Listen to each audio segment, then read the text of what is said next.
¿Por qué las hipotecas no bajan en Estados Unidos y en el Perú?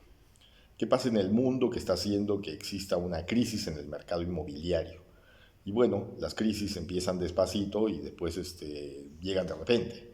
Entonces es bien importante porque este es un mercado que dinamiza la economía. El mercado inmobiliario es un mercado que tradicionalmente ha sido un mercado que crece. El problema es que, claro, crece cuando tú accedes a un financiamiento barato que te permite adquirir un inmueble, una vivienda, un terreno, y entonces te puedes apalancar a partir de esos créditos baratos. Sin embargo, cuando los créditos son altos, los mercados paran la compra y entonces el backlog de los inventarios de las inmobiliarias se ralentiza, espera, tira cintura, es difícil que se coloque en el mercado. ¿Qué ocurre? En realidad ha bajado las tasas de interés de la Reserva Federal. La Reserva Federal ha bajado las tasas. Las tuvo que subir para poder controlar la inflación. Recuerden que si tú subes la tasa de interés de referencia del Banco Central Americano, lo que estás haciendo es encareciendo el valor del dinero. Y al encarecer el valor del dinero enfrías la economía, y al enfriar la economía la inflación se presiona a la baja. Entonces, eso fue lo que hubo que hacer para controlar la inflación. Pero ahora que la inflación ya está controlada y que el empleo no se ha roto, o por lo menos no se ha roto en las magnitudes que te hagan alarmar, entonces, dados esas dos condiciones, la Reserva Federal ha empezado a bajar las tasas. Y se espera también que esa bajada de tasas impulse a una bajada de las tasas hipotecarias en el mercado americano. Es decir, que las hipotecas sean más baratas como consecuencia de que el acceso a los fondos es más barato. Sin embargo, esto no ha ocurrido. Y recuerden, el bono a 10 años es indicador de la tasa hipotecaria, porque si el bono a 10 años y el bono americano a 10 años sube, las tasas hipotecarias suben. Si el bono hipotecario a 10 años baja, las tasas hipotecarias bajan. Entonces, hay un juego de sensibilidad acá. La Reserva Federal ha empezado a bajar las tasas, sin embargo, eso no se ve reflejado en una tasa de las, tasas hipotecarias en el mercado americano. Y entonces te enfrentas a un fenómeno en el mercado americano donde el acceso al dinero, el acceso a las hipotecas, al crédito hipotecario, es un acceso caro, es un acceso de tasas caras. Y por un lado es un acceso de tasas caras y por un lado tienes el concepto de que todas las propiedades han subido de valor, han subido hasta en un 20% de valor. Entonces, mucho más que la inflación, han subido hasta en un 22% de valor. Entonces tienes casas caras y acceso al crédito para comprarlas caro. Cuando sucede eso, hay que preguntarnos qué es lo que está pasando. Si la Reserva Federal ya empezó a bajar las tasas, ¿por qué las tasas hipotecarias no bajan? Y entonces aquí hay dos razones que lo pueden explicar. La primera razón es que estamos en un mercado de un exceso de liquidez, producto de la coyuntura que se ha creado durante todos estos años, la fiesta de las emisiones y el COVID, etcétera, y entonces ha habido una emisión masiva, la gente ha comprado activos, los activos han crecido, las bolsas se han inflado y entonces los valores están en máximos y además hay un exceso de liquidez colocada en el mercado de bonos, colocada en renta fija y otras inversiones. Entonces, al haber tanta liquidez, y si uno revisa la gráfica de la liquidez en el mercado en el tiempo, se va a dar cuenta que estamos en máxima liquidez, periodos de máxima liquidez.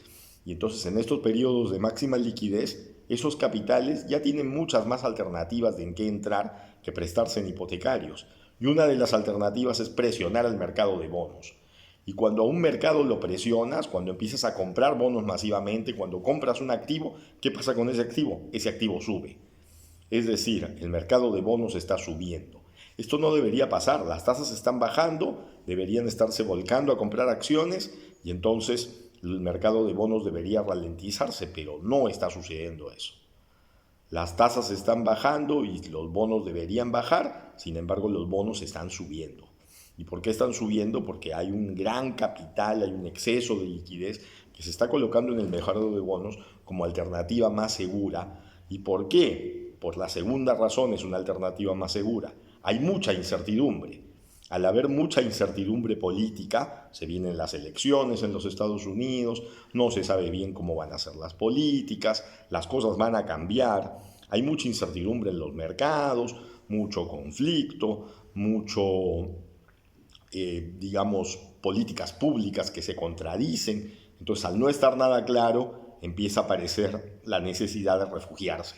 ¿Y en qué te refugias? En el oro, en el Bitcoin, en mercados de bonos de alta calidad, seguros, en renta fija segura y en algunas arquitecturas similares.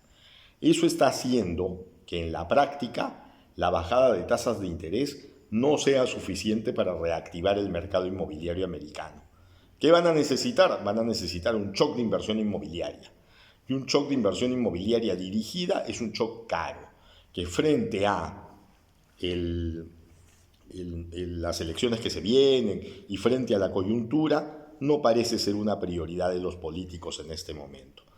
Pero hacer un shock inmobiliario es al directo, a la vena, es bastante rentable, porque la rentabilidad de dinamizar el mercado inmobiliario implica la movida del PBI en muchos sectores.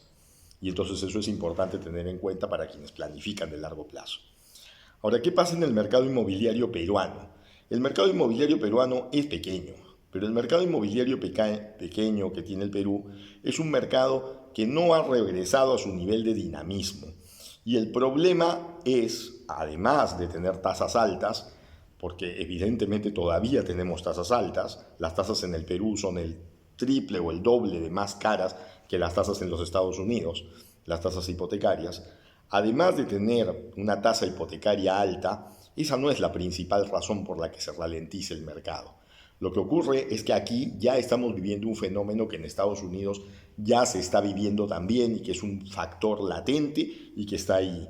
Y es que estamos al cambio generacional frente a un cliente nuevo que proviene de un cambio generacional. Son millennials y centennials que ya no ven la propiedad como el activo valioso. Ya privilegian la función del uso a la función de la propiedad, el stock de capital. Esto es preocupante.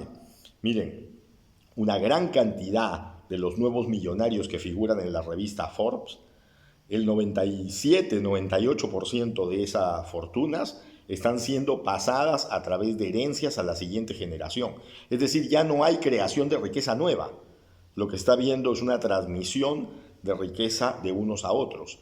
Y entonces lo que está sucediendo es que al no haber creación de riqueza nueva, estos que la heredan van a tener que preservarlas. Entonces nunca como antes ha sido necesario o tan necesario aprender a preservar el capital para no quemarlo, si no lo van a destruir para las siguientes generaciones.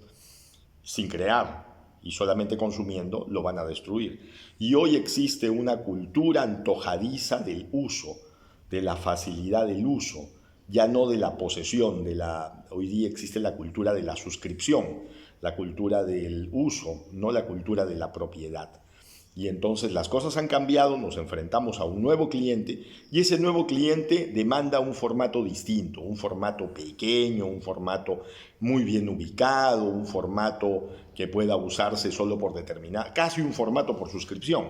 Y ese formato de suscripción no es el que la oferta tiene. La oferta tiene un departamento clásico, una propiedad, una casa clásica y seguramente habrá mercado para eso, pero es un mercado cada vez más en caída y cada vez más pequeño.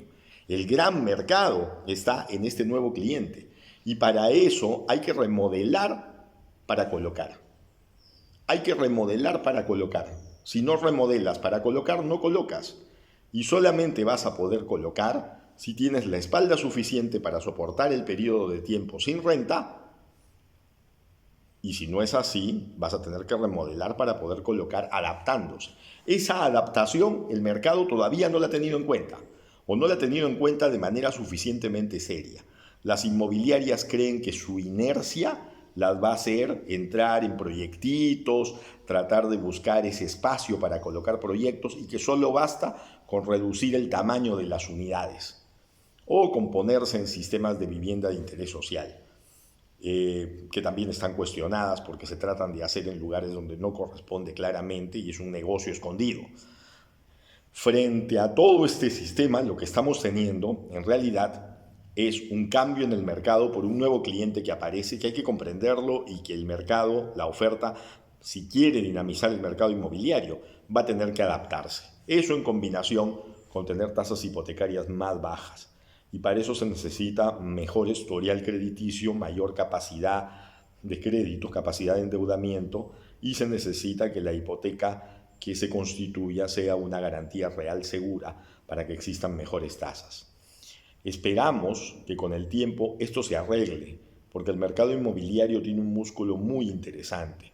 De lo contrario, a lo que nos vamos a exponer es a que ante la presencia de nuevos activos, los capitales, que ya no necesitan ser tan grandes para poder adquirir los formatos antiguos, se vayan a nuevas alternativas. Y una de estas nuevas alternativas son los REITs inmobiliarios, donde con poco capital puedes acceder a colocaciones inmobiliarias que te dan renta sin el problema de tener que estar cobrando el alquiler, sin el problema, y de una manera muy segura porque están sectorizados, ¿no? Existen REITs especializados en hospitales, especializados en tiendas por departamentos, especializados en alquiler para fábricas, alquileres industriales, especializados en centros de negocios, especializados en vivienda, digamos, de colocación. Entonces, existen una serie de REITs que tú puedes diversificar y poder tener una renta mensual tan equivalente, incluso mayor por el menor riesgo que tiene,